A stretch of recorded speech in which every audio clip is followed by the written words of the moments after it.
जय गुरुदेव। दाता सबके एक ही, सदा रहे गुरुदेव। तुमको लाख प्रणाम है, सतगुरु जय गुरुदेव।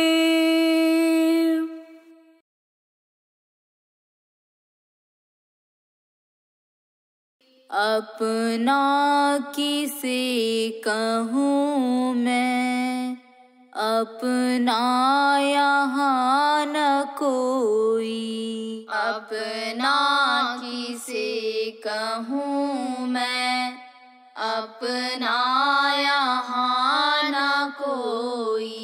अपना जिसे बनाया, आया न काम कोई। अपना जिसे बनाया, आया न काम कोई। माता पिता वो पत्नी, सुत बंधु सखा जोई। माता पिता वो पत्नी, सुत बंधु सखा जोई। ये 4 दिन के साथी, अंतिम बिछोह होई।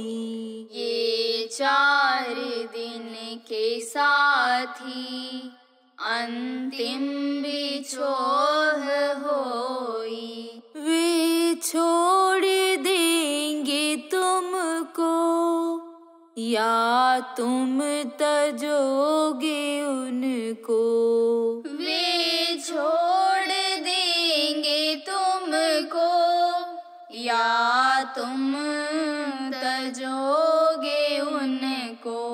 कुछ आगे अथवा पीछे, निश्चय ही जाना होई।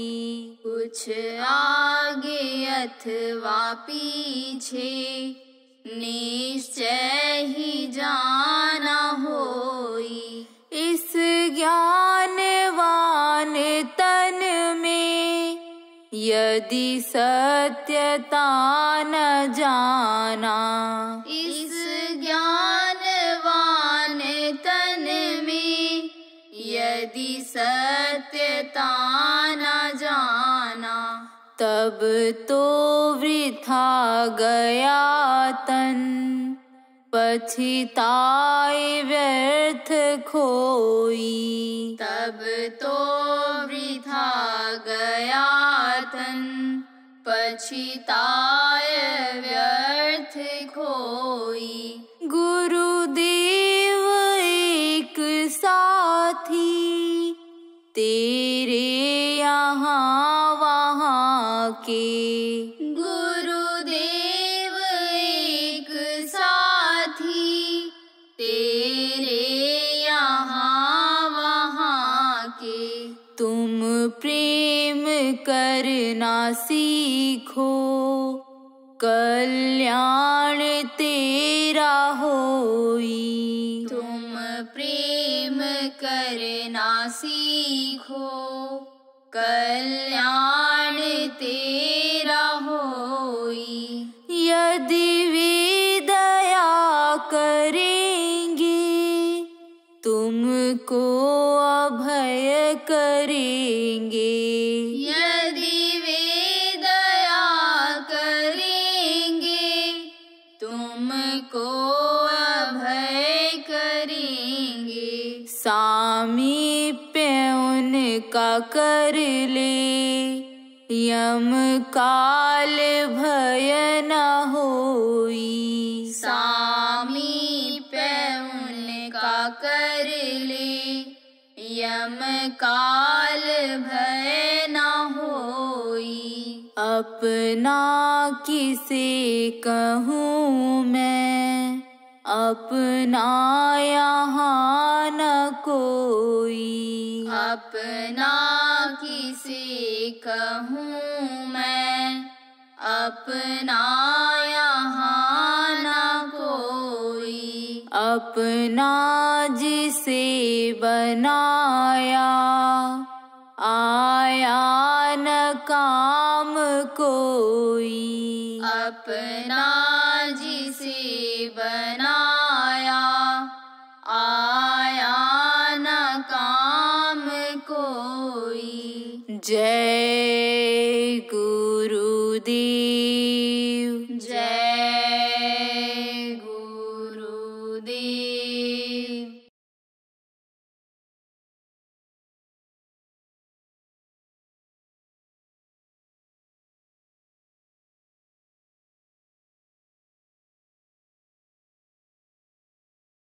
देखो मीरा को जहर पिला दिया गया और मीरा को जहर असर नहीं किया, जहर खत्म हो गया। आप देखो कि उसने जो है एकलव्य ने बाण छोड़ा और एक ही बाण से कुत्ते का मुंह भर गया था। आप देखो इतिहास बता रहा है कि बब्रीक बाण छोड़ा था और जितने पत्ते थे पीपल के पेड़ के ऊपर, एक ही बाण ने सारे पत्ते को बीन लिया था और बीन करके जमीन पर आया था और सारे पत्तों को बीन करके, और कृष्ण जो पत्ते को दबाए हुए थे उस पत्ते को भी वो गया था करने के लिए। वो तो अगर बब्रीक न चिल्लाता तो कृष्ण का पैर चला जाता। मुट्ठी में लिए हुए थे पत्ते को, उसको भी छुड़वाया उसने कि ये छोड़ेगा नहीं तीर, अगर आप मुट्ठी नहीं खोलोगे तो हाथ चला जाएगा। उसको भी बीन करके वापस आया था। ये विद्या थी। जब साधना करते हैं और जीवात्मा जब ये ऊपर की तरफ आगे बढ़ती है, उसी समय से ये सब शक्तियां आ जाती हैं। रिद्धि सिद्धि काम ध्यान कल्पवृक्ष, ये सब सिद्धियां हैं।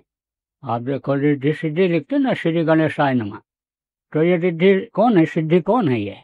ये इनकी पत्नी है गणेश की। और गणेश का स्थान कहाँ है? गुदा चक्र पर। आप ये समझो उन्हीं के प्रकाश से स्थान से वो चलता रहता है, रेंज से चलता रहता है गुदा चक्र स्थान। जब कपन रुक जाते हैं, चक्र रुक जाते हैं, स्थान शून्य हो जाता है। तो अब आप ये समझो कि अरुमा महिमा गरिमा और वशीकरण और ये सब क्या है? ये सब सिद्धियां हैं। आप ये समझो कि जब हनुमान जी जाने लगे, लंका में प्रवेश करने लगे, तो सुरसा ने डरवाने के लिए अपना रूप बहुत बढ़ा लिया। तो हनुमान जी के अंदर शक्ति भारी हो जाने की थी, मतलब अपने शरीर को बढ़ा लेने की शक्ति थी, महिमा शक्ति। महिमा शक्ति जब आ जाती है तब शरीर को भारी बढ़ा लेता है, चाहे आदमी हो चाहे जानवर हो, कोई भी हो, उसको बढ़ा लेता है शक्ति को। तो ये जस जस सुरसा बदन बढ़ावा, तास दून कब रूप देखावा। आप ये समझो कि दूना रूप बढ़ा लिया इन्होंने। तो फिर उसने अपने को अरुमा शक्ति के द्वारा अपने को छोटा बना लिया। आप ये समझो कि वो बढ़ाया रूप, फिर उसने मुंह फैलाया। तब इन्होंने, हनुमान जी ने क्या किया? अरुमा शक्ति के द्वारा अपने को छोटा बना लिया। कैसा बना लिया? मशक, मच्छर, मशक समान रूप कब धरी, और हम कह चलो सुमेंद्र रही। तो अब वो क्या करती? मच्छर बन करके उड़ गए, अंदर प्रवेश कर गए। जब आप समझो उड़ने को हुआ, उड़ करके जाने को हुआ, जल्दी पहुंचने को हुआ, पहाड़ उठाने के लिए, संजीवनी बूटी लाने के लिए, तब अपने को छोटा बना लिए। गरिमा शक्ति का कहते हैं ना, आपकी गरिमामयी उपस्थिति, भारी भरकम, समझो कि मजबूत शरीर बना लिया। कब? जब पहाड़ उठाने को हुआ। तो ये सब शक्तियां हैं। ये सब पहले अमूमन लोगों के अंदर में रहती थी। जब थोड़ी देर पूजा उपासना लोग करते थे, 24 घंटे में नियम बना करके रखते थे कि सुबह शाम हमको बैठना है, हमको साधना करनी है, योग करना है, ये शक्तियां अपने आप आ जाती थी। तो अब आप ये समझो कोई कुछ भी करता है, वहां नोट होता रहता है, उसमें सब लिखा रहता है। आप देखो कि कर्म कैसे आते हैं और कौन कौन से कर्म होते हैं। जैसे संचित कर्म, जो पिछले जन्म का है, वो भोग नहीं पाया और कुछ बाकी रह गया, जब मनुष्य शरीर में आया तो वो उसमें भोगना पड़ता है, संचित कर्म। और क्रियमाण कर्म जो शरीर से होता है, और प्रारब्ध कर्म इसी से बनता है। तो अब आप ये समझो, कर्मों से ही बनता है, जो जैसा करता है उसी हिसाब से बनता है। और मनसा कर्म बनता है, मनसा पाप कहा गया ना, मन में सोचा मार देंगे, काट देंगे, जला देंगे इनको, तो वो पाप लग जाता है। और वाचा कर्म जो मुंह से बोला जाता है कि इनका नुकसान हो जाए, नष्ट हो जाए, ऐसा हो जाए, वैसा कर दें इनको, तो वो भी गाली दे करके, दुख दे दिया, कह करके मरवा दिया, आत्मा को दुख दिला दिया, हाथ पैर कटवा दिया, लुटवा दिया, तो वो भी कर्म होता है, मुंह से बोलने का कर्म। और शरीर से खुद करता है वो कर्म। तो इस समय पर तो इतना मनसा पाप और वाचा पाप लोग कर रहे हैं कि पार होने का कोई हिसाब ही नहीं बन पाया। तब उस मालिक ने कहा, दया करो अब इन पर, ये कर्म तो इनके माफ करो, नहीं तो सब तो नरक में ही चले जाएंगे। तो वो तो खैर माफ हो जा रहा है इस समय पर, लेकिन कर्मणा जो है, जो शरीर से करता है, उसकी माफी नहीं होती है।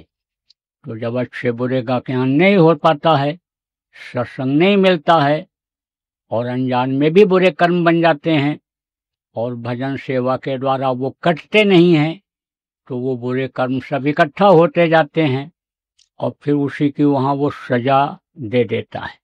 जैसे अनिल चित्रगुप्त ने बताया, तुरंत सजा बोलता है, मार पड़नी शुरू हो जाती है। उनका काम क्या होता है? जल्लादों का मारना। फांसी देने वालों को कहीं दया आती है? आंखों में आंखें मिलने से दया आती है? आंखों में आंखें मिलने से ही क्रोध आता है। किसी की तरफ आप क्रोध से देखो तो उसको भी क्रोध आता है। अगर प्रेम से देखो, उसको दीनता से देखो, तो क्रूरता में रहता है, तो वो भी दया कर देता है। आंखों में आंखें देखने से ही प्रेम होता है। आंखों में आंखें देखने से ही 83% अपराध होते हैं। कान से सुनने पर 14%, 3% अन्य अंगों से होते हैं। तो अब आप ये समझो कि अन्य आंखों से, अन्य समझो ये सब हो जाता है, पाप हो जाता है। आंखों से अन्य दया ले ली जाती है। संतों के अंदर अन्य जिनके अंदर मालिक की दया होती है, उनसे दया लेने से अन्य समझो कि वो खत्म भी होती है। तो ये पाप कि कर्मों की सजा तुरंत मिल जाती है। देना वो कौन शुरू कर देते हैं? कि जो ये उनके जल्लाद होते हैं, जैसे फांसी देने वाले जल्लाद होते हैं, तो उनके ऊपर भी कपड़ा डाल देते हैं कि आंखों को वो देख न पावे उनके, और आंखों से दया न हो जाए उनकी आंखों की तरफ देख करके। ऐसे ही उनके अंदर दया तो होता ही नहीं है, क्रूरता ही होती है। तो मारने लगते हैं, मारते हैं तो आंखें फोड़ करके मारते हैं, भगता है, हाथ पैर टूटता है, आंख फूटती है, आप समझो कि दांत टूटता है। और सजा देने के उनके अलग अलग तरीके हैं। अच्छा, सीने पर सवार हो गए और दबाया, जीभ बाहर निकल आई, आंख बाहर निकल आया। जब देखा कि अब बेहोश हो रहा है छटपटाते हुए, तो हट गए। फिर आंखें अंदर चली गई, फिर जीभ अंदर चला गया, फिर दबाया, हाथ पकड़ करके फेंका, उखड़ गया हाथ। आप समझो कि शरीर उधर पड़ा है, हाथ उनके हाथ में रह गया। अब उखड़ने के डर से रो रहा, चिल्ला रहा, तड़प रहा है। जब देखा बेहोश हो गया तो फिर फेंक देते हैं, और फिर जुड़ जाता है, फिर उखाड़ते हैं। ऐसे ही एक बार हाथ काट दिया जाए तो जो दर्द होगा सो ही होगा, और फिर जोड़ करके फिर काटा जाए तो उतने दर्द फिर होता है। तो सजा भोगने के लिए ही वहाँ ले जाते हैं, भगाने के लिए, और फिर नरकों में डाल देते हैं। जैसे यहाँ का संविधान अलग है, ऐसे वहाँ का संविधान अलग है। कितना भी कोई कहे कि यह पुण्य है, यह पुण्य है, और यह धर्म है, यह कर्म है, लेकिन उसका नियम अलग है। यहाँ धर्म होते हुए भी अगर जानकारी नहीं है, धर्म करते हुए भी आप निश्चिंत अगर हो गए और वो प्रकृति के नियम के खिलाफ हुआ, तो आप ये समझ लो सजा मिलनी ही मिलनी है। कहते हैं भाई मूर्ति के सामने बकरा काट करके चढ़ा देंगे, मुर्गा चढ़ा देंगे और देवता खुश हो जाएंगे, तो देवता ऐसे नहीं खुश होते हैं। आप ये समझो कि जो न बोलते न डोलते, कुछ भी कहो कुछ भी न सुने, कुछ भी कहो कुछ भी करो कुछ भी न देखें, ऐसे आप पत्थर की आदमी की बनाई हुई मूर्ति को देवता तो मान लो, श्रद्धा से उनको मान लो, भाव से उनको मान लो, लेकिन अगर आपने उनके सामने कोई मुर्गा भैंसा काटा, खुदा भगवान के बनाए हुए जीव को काटा, तो समझ लो कि सजा तो मिलनी ही मिलनी है। तो आप ये समझो जैसे यहाँ का कोई नियम कानून तोड़ता है, संविधान देश का बना हुआ है तो यहाँ व्यवस्था है सजा की, ऐसे कुदरत भगवान का बनाया हुआ नियम को जो तोड़ता है उसको सजा भोगनी ही पड़ती है। संडास का नरक अलग है, पेशाब का अलग है, मवाद का अलग है, 42 प्रकार के नरक हैं। और जैसे यहाँ एक एक गलती करने की सजा मिलती है कि इन्होंने इनको गाली दिया, मार दिया, काट दिया, जान ले लिया, अलग अलग सजा है और उसकी सजा अलग है, 10 साल 15 साल आजीवन कारावास और मृत्यु दंड अलग है। ऐसे वहाँ भी है, जो जैसा करता उसी हिसाब से उसमें रहना पड़ता है, करोड़ों वर्ष तक रहना पड़ता है। 4 युग है, सतयुग, त्रेता, द्वापर और कलयुग, ये चारों की उम्र है। आप ये समझो 17,28,000 वर्ष उम्र तो है सतयुग की, और 12,96,000 वर्ष यानी समझ लो कि द्वापर की, यानी द्वापर की, त्रेता की, और 8,32,000 वर्ष द्वापर की, और 4,25,000 वर्ष कलयुग की। जब ये चारों युग बीत जाते हैं तब एक चौकड़ी होती है, और 72 बार जब चौकड़ी बीतती है तब एक मनवंतर होता है। 14 मनवंतर जब बीत जाता है तब एक कल्प होता है। एक एक कल्प एक एक नरकों में कर्मों के अनुसार रहना पड़ता है। उसके बाद जब वहाँ से छुटकारा मिलता है, कीड़ा मकोड़ा के शरीर में, सांप गोजर बिच्छू के शरीर में, इसी जीवात्मा को बंद किया जाता है सजा भोगने के लिए, और फिर 9 महीने माँ के पेट में लटकना पड़ता है। और फिर उसके बाद में भी अगर मान लो माँ से कोई गलती हो गई, खान पान चाल चलन में गलती हो गई, विचार भावना अगर गलत हो गई, तो लूले लंगड़े अंधे पैदा हो गए। आप ये समझो बुद्धिहीन पैदा हो गए, अकल ही नहीं है तो क्या कर पाओगे। इसलिए प्रेमियों उस बात को समझो कि यह मनुष्य शरीर जो आपको मिला, ये देव दुर्लभ शरीर है और इसकी बड़ी महिमा और बड़ी कीमत है। और ये जो सांसों की पूंजी आपको खर्च करने के लिए मिली है, ये यानी आप समझो कि अच्छे काम में लगाने के लिए मिली है, अपना काम बनाने के लिए मिली है। ये दुनिया का काम जो आप कर रहे हो, घर मकान बना रहे हो, दूसरों के लिए है। शरीर छूटेगा, दूसरों काम आएगा, रुपया पैसा आपका दूसरों के काम आएगा। ये जो नाम कमा रहे हो, लोग कहेंगे उनके बेटा हैं, उनके पोता हैं, आपके कुछ काम आने वाला नहीं है। जैसे ये शरीर छूटेगा, यह सब कुछ यहीं छूट जाएगा। तो जीवात्मा के लिए भी कुछ करो, क्योंकि ये मनुष्य शरीर फिर जल्दी मिलने वाला नहीं है। और मनुष्य शरीर अगर नहीं मिला, मनुष्य शरीर भी मिल गया और कोई रास्ता बताने वाला नहीं मिला, तो भटक भटक सब भटका खाया और सदगुरु बिन कोई राह न पाया। बगैर सदगुरु के नहीं मिल सकता है रास्ता। देखो गुरु अलग होते हैं, जिसको जहाँ तक की जानकारी होती है वो बताता है। दुनिया की चीज़ों को जो लोग बताते सिखाते हैं, रोटी बनाना सिखा दिया, सिलाई करना सिखा दिया, जूता सिलना सिखा दिया, गाड़ी चलाना सिखा दिया, उसको भी लोग गुरु कहने लगते हैं। कखा गगा ABCD पढ़ाते, उनको भी गुरु लोग कहने लगते हैं। लेकिन जीवात्मा का कल्याण करने वाले वो गुरु नहीं होते हैं। 7वां गुरु सत शब्द लखावा, और जहाँ का जीव तहाँ पहुँचावा। पहला गुरु पिता और माता, जो है रक्त बीज के दाता। दूसर गुरु भई ओहदाई, गर्भवास की मैल छुड़ाई। तीसर गुरु ने नाम उचारा, गांव देश के लोग पुकारा। चौथा गुरु ने शिक्षा दीना, तब संसारी वस्तु चीन्हा।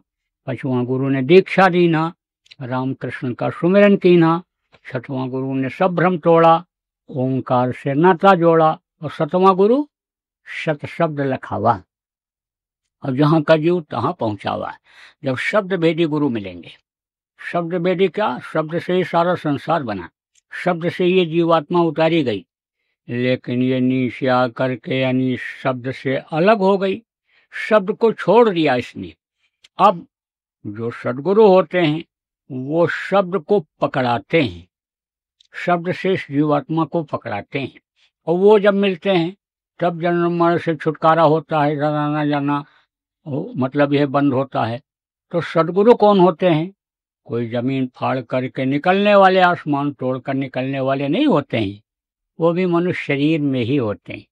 माँ के पेट में पल करके बाहर निकलते, धरती की का अन्न खाते, आसमान के नीचे रहते, हवा पानी का इस्तेमाल करते, टट्टी पेशाब बोली बानी मनुष्य जैसी ही होती है, लेकिन वो अपनी आत्मा को जगाते हैं।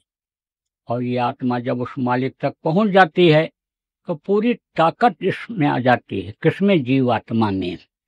और शरीर में ये जीवात्मा रहती है तो शरीर में भी ताकत आ जाती है। अब आप इस बात को समझो कि पहचान कैसे होती है, इनकी पहचान कैसे की जाती है। कोई पहचान कराता है तब पहचान होती है।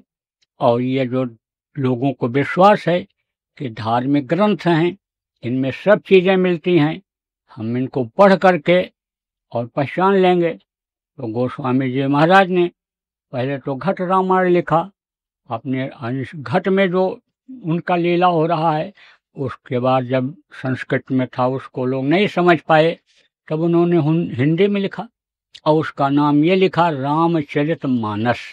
राम का चरित जो मानस में हो रहा है, अंदर में हो रहा है, तो उसमें भी उन्होंने सब लिख दिया। और हिंदी यहाँ की राष्ट्रभाषा है, हिंदी पढ़ाया जाता है, हिंदी सब समझते हो तो उसमें पढ़ो, उसी में सब पहचान निकल आएगी। काश्य गुरुपद नखमणि गण ज्योति और सुमिरत दिव्य दृष्टि है होती। अंगूठे के अग्रभाग को याद करते ही दिव्य दृष्टि खुल जाए, आत्म दृष्टि खुल जाए, आत्मचक्षु खुल जाए, तो उसको अन्य सतगुरु कहा जाता है। अब आप इस बात को समझो कि हाथ में, पैर में, आंखों में, हर तरह में यानी अलग ही एक यानी शक्ति दिखाई पड़ने लग जाती है, अनुभव होने लग जाता है। छोटी छोटी चीजों से ही परीक्षा लेकर के देखा जा सकता है। तो सदगुरु हमेशा इस धरती पर रहे, गिरी बदरिया पाप की बरस दई अंगार, और संत न होते जगत में जल मरता संसार। लेकिन मनुष्य शरीर को देखते हुए जल्दी लोगों को विश्वास नहीं होता है। युक्ति जब बताते हैं और युक्ति के द्वारा अंतर में उनका रूप जब दिखाई पड़ता है तब पहचान होती है। गुरु हर लोकों में मिलते हैं और जिस रूप में अन्य नामदान देते समय दिखाई पड़ते हैं उसी रूप में मिलते हैं। जब सतलोक पहुंच जाते हैं तो जब पहचान हो जाती है, एक बार वहां पर जीव को पहचान हो जाती है कि इतनी पावर वाले ये हैं, तब फिर कोई जरूरत भी नहीं रहती है उनके दर्शन की। फिर तो वहां पर जीवात्माएं सतलोक में सब एक जैसी हैं, वहां तो न गुरु न चेला और सब में बोले एक अकेला। इस चीज की पहचान हो जाती है। किस जैसे गोस्वामी जी ने कहा, सिया राम मैं सब जग जानी, करूं प्रणाम जोर जुग पानी। सब में इस बात का भान हो जाता है, सबके अंदर मालिक की ही आत्मा है। रानी इंदुमती को दिया नामदान किसने? कबीर साहब ने। अब जब उसने साधना किया और सतलोक में पहुंची तो देखा कि अरे इतनी पावर, यही सब कर रहे हैं। तब बोली कि आप हमको मृत्युलोक में बता दिए होते कि मैं ही सब कुछ हूं, तो हमको इतनी मेहनत क्यों करनी पड़ती। तब उन्होंने कहा तुझको विश्वास न होता कि मनुष्य शरीर में भी इतनी शक्ति हो सकती है, इसलिए तुझको मैंने रास्ता बताया, रास्ते पर चलाया और मंजिल तक ला करके पहुंचा करके ये जलवा दिखाया। तेरी मैंने मदद किया कि नहीं किया? तब चरणों पर गिर पड़ी, बोली आपके मदद के बगैर तो मैं एक कदम आगे नहीं बढ़ सकती थी। आपकी दया से ही तो मेरे अंदर ये जानकारी हो पाई कि मनुष्य शरीर में रहते हुए भी इतनी शक्ति आ सकती है, सत्पुरुष की शक्ति आ सकती है। सत्पुरुष भेजते ही हैं किसी न किसी को काम कराने के लिए, रास्ता दिखाने के लिए, जीवों के उद्धार कल्याण के लिए। और नहीं तो जीव तो बिल्कुल भूला हुआ है। आप ये समझो, आप जहाँ पर थे वहां तो कोई दुख है ही नहीं, वहां कोई शोक नहीं, संताप नहीं, कोई रोना धोना नहीं है, वहां कोई रोटी पानी इंतजाम करने की चिंता फिक्र नहीं है, वहां कोई लड़का लड़की की इनका कोई यानी समझो फिक्र चिंता नहीं है। वो तो सुंदर देश, यानी समझो कि वहां पर सुख का स्थान। यहाँ तो सुख जहाँ खोजते हो दुख ही दुख मिलता है, वहां कोई दुख मिलने वाला नहीं। सुख के सागर में पहुंच जाते हो, पहुंच जाए थे वहां पर, लेकिन वहां से आए यहाँ भूल गए। आप ये समझो जो रास्ता था जिससे जीवात्मा माँ के पेट में डाली गई थी, जब इधर बाहर आए तो माया का पर्दा पड़ते ही वो यानी समझ लो रास्ता बंद होने लग गया, और शरीर से जब पाप करने लग गए तब वो और मोटा होता गया, कर्म इकट्ठा होते गए।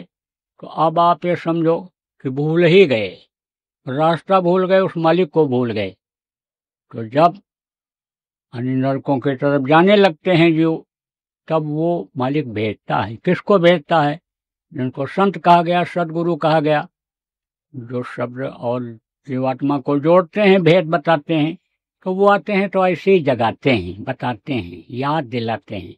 जैसे कोई अपनी लड़की की शादी कर दे और बहुत दिन हो जाए, लड़की ना आवे, भूल जाए, इधर से कोई जाए भी नहीं, तो बाप भेजता है किसी को, जाओ याद दिलाओ, बेटी का हाल ले आओ।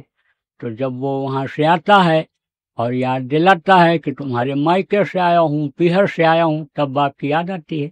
और जब बार बार बताता समझाता रहता है, तब वो उस प्रेम में थोड़ी ढिलाई भी आती है। बच्चों के प्रेम में, गृहस्थी में इसको ढिलाई भी आती है। कहती है पिता के घर चलना है, लेकिन अब मैं क्या करूं, ये छोटे छोटे बच्चे हैं और ये काम है और ऐसा है, ये बिगड़ जाएगा, ऐसा हो जाएगा। जब वो विश्वास दिलाते हैं कुछ नहीं बिगड़ेगा, सब काम तुम्हारा सही हो जाएगा, तुम इनकी चिंता न करो, तुम्हारा ये घर हम नहीं छुड़ा रहे हैं, तुम्हारे पति को, तुम्हारी पत्नी को नहीं छुड़ा रहे हैं, बच्चों को नहीं छुड़ा रहे हैं, लेकिन तुम आना जाना शुरू करो पिता के यहाँ, पिता तुमको बहुत याद कर रहे हैं। तब वो अपने पीहर के लिए तैयार होती है और जाती है। ऐसे ही संत आते हैं तो समझाते हैं कि यह दुखों का संसार है, यहाँ कोई सुखी नहीं है, यहाँ रोना धोना ही है। जिसके पास है वो भी रो रहा, जिसके पास नहीं है वो तो रो ही रहा है। जिसके पास धन नहीं है वो तो रो रहा, धन हो जाता बड़ा आदमी हो जाते, लेकिन जिसके पास ज्यादा है उसको नींद नहीं आ रही। नोटबंदी हुई थी कुछ दिन पहले, याद होगा आपको। नोटबंदी में एक सेठ को नींद ना आवे, रात भर टहले, उठे बैठे चारपाई पर। 3 दिन हो गया, लड़का लेकर के गया डॉक्टर के पास, कहा नींद नहीं आ रही है। तो डॉक्टर ने कहा नींद की गोली दे दिए होते। बोला 3 गोली दे दिया, नींद नहीं आई। डॉक्टर भी सोचने लगा भाई ओवरडोज हो गया, 3 गोली खा गया, नींद नहीं आई, अब कौन सी दवा दें। लड़का बोला साहब चौथी दे दें। जब तक डॉक्टर सोच रहा था लड़का बोल पड़ा, चौथी गोली दे दें साहब। बोले दे तो दोगे, सो तो जाएंगे, लेकिन उठ नहीं पाएंगे, सोते ही रह जाएंगे। जिसके लड़का नहीं है, लड़के के लिए सब कुछ करने को तैयार। जिसके 4 लड़के हैं, कहो आप दादाजी बड़े भाग्यशाली हो, 4 बहुएं, 4 लड़के, खूब सेवा करते होंगे, आप भाग्यशाली हो। बुढ़ा कहता मर जाते तो ठीक था, जीने नहीं दे रहे हैं, जान के लाले पड़ रहे हैं, अधर में लटका हुआ हूँ। वो ऐसा बोलता है तो दुखों का संसार हो गया। अब आप ये समझो इस बात को कि दुखों के संसार से जब तक निकलोगे नहीं, तब तक लौट लौट 84 आया, लौट लौट करके 84 में आना पड़ता है, आना पड़ेगा। तो संत जो होते हैं जब एक बार याद दिलाते हैं और रास्ता भी बताते हैं, यानी याद दिलाते हैं, आना जाना सिखाते हैं, रास्ता बताते हैं, मदद भी करते हैं और मंजिल तक पहुंचाते भी हैं। पिता के घर पति परमेश्वर जिसको कहा गया वहां तक पहुंचाते भी हैं सतलोक। तो पहुंचाया, मदद किया इंदुमती का कबीर साहब ने। और जब उसने ये सब देखा तब विश्वास हुआ